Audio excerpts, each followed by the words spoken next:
اب ڈرائیو کرنا ہے کس سپیڈ سے کرنا ہے، کیا کرنا ہے، کس طرح گاڑی چلانی ہے، اس کو وہ کنٹرول نہیں رہتا ہے، بالکل ریش ڈرائیونگ کرتا ہے. جیسے یہ ہم دیکھ سکتے ہیں یہ ایفیکٹس ہو سکتے ہیں الکوہل کے وائل ڈرائیونگ. شاباش. Now D alcoholism.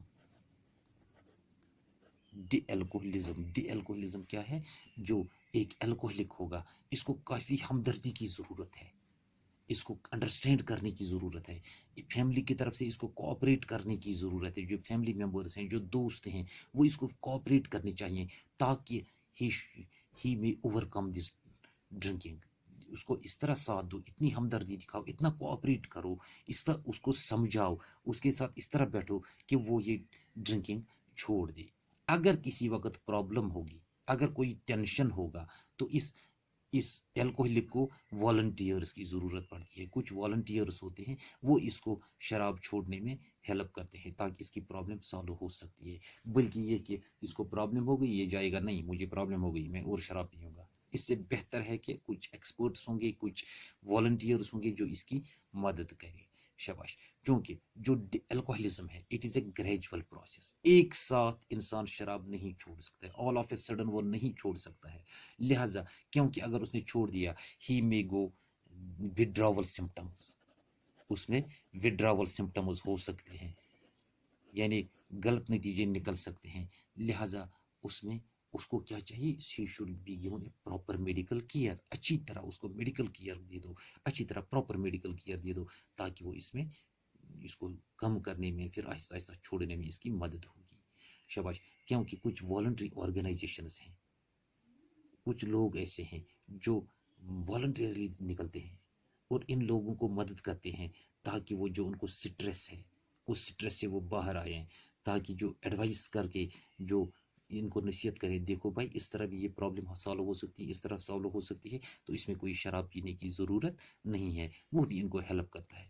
کچھ الکوہلک جو میں نے ابھی کہا دیر از مینٹل ڈیلیریم، ان کو ڈاکٹرز کی ضرورت ہے، ان کو سائیکولوجسٹس کی ضرورت ہے، ان کو سائیکیٹرسٹ کی ضرورت ہے. تو اس میں شاید ان کو زیادہ ٹائم لگ سکتا ہے ٹھیک ہونے میں، لیکن ان چیزوں کی طرف ہمیں دھیان دینا ہے. اب prevention and control. Prevention and control. Prevention کیا کریں، کنٹرول ہم اس کو کس طرح کریں؟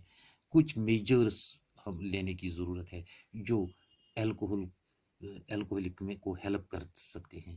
چاہے الکوہل ایبیوز ہو، چاہے ڈرگ ایبیوز ہو ایڈولیسنٹس میں، ان کے لیے کچھ پریکاشنز ہیں، کچھ پریکاشنز ہمیں لینی چاہیے. فرسٹ تھنگ، ایوائڈ انڈر پیر پریشر. ایوائڈ انڈر پیر پریشر.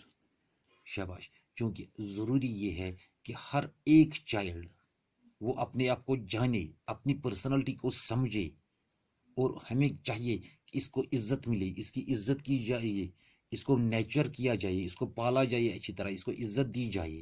اور بچے کو کبھی پریشر نہیں کرنا چاہیے تاکہ وہ کام کرے یا پرفارمنس دے بیانڈ ہز کیپیسٹی. کتنی کیپیسٹی اس میں ہوگی، یا تھریش ہولڈ جو ہوگا اتنا کام کر سکتا ہے اتنا نہیں، اس سے علاوہ کام پر اس کو دباؤ نہیں ڈالنا چاہیے. چاہے ایکڈمکس میں ہو، چاہے سپورٹس میں ہو، یا دوسری ایکٹیویٹیز میں ہو، جتنا یہ کام کر سکتا ہے اتنا ہی اس سے کام کراؤ. اس سے زیادہ پریشر ڈالنے سے اس کی ذہنی حالت خراب ہوگی اور یہ شراب پی سکتا ہے.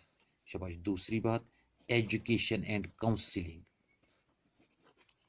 Education and counselling. شاباش. اوائڈ کرنے کے لیے یہ بھی ضروری ہے، کیونکہ دی چلڈرن شوڈ بی کاؤنسلڈ.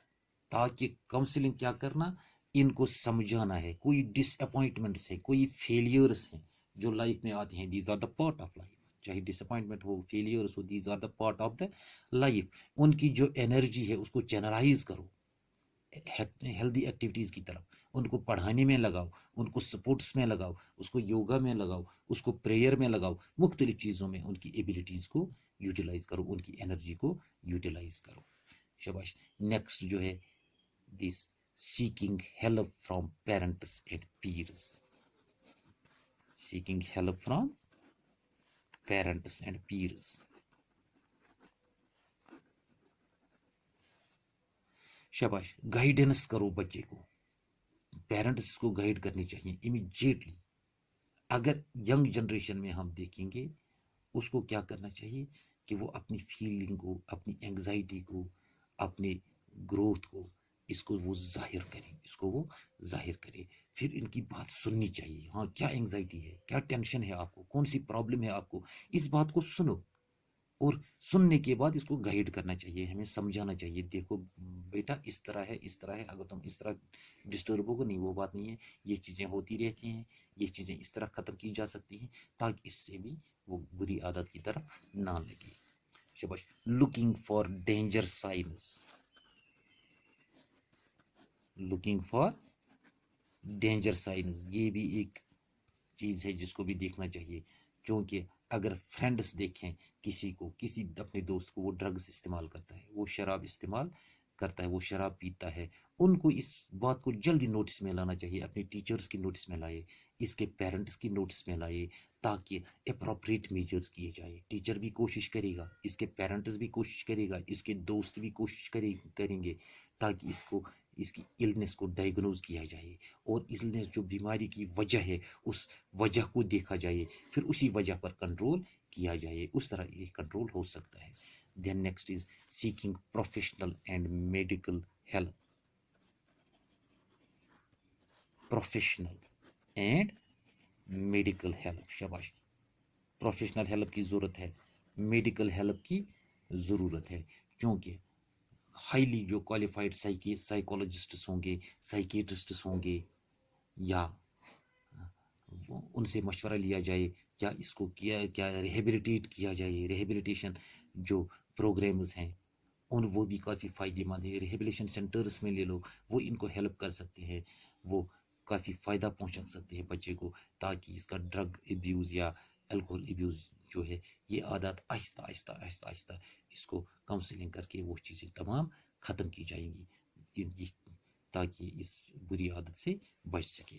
لہٰذا ہم کہیں گے آج ہم نے پڑھا تھوڑا الکوہلزم اینڈ ڈرائیونگ کے بارے میں، الکوہلزم کے بارے میں، یا پریونشن اینڈ کنٹرول کس طرح کنٹرول کر سکتے ہیں، یا الکوہل سائیکوسس کیا ہوتا ہے. تو انشاءاللہ یہ کل ہم نیکسٹ ٹاپک اٹھائیں گے، دیٹ از پولٹری فارمنگ.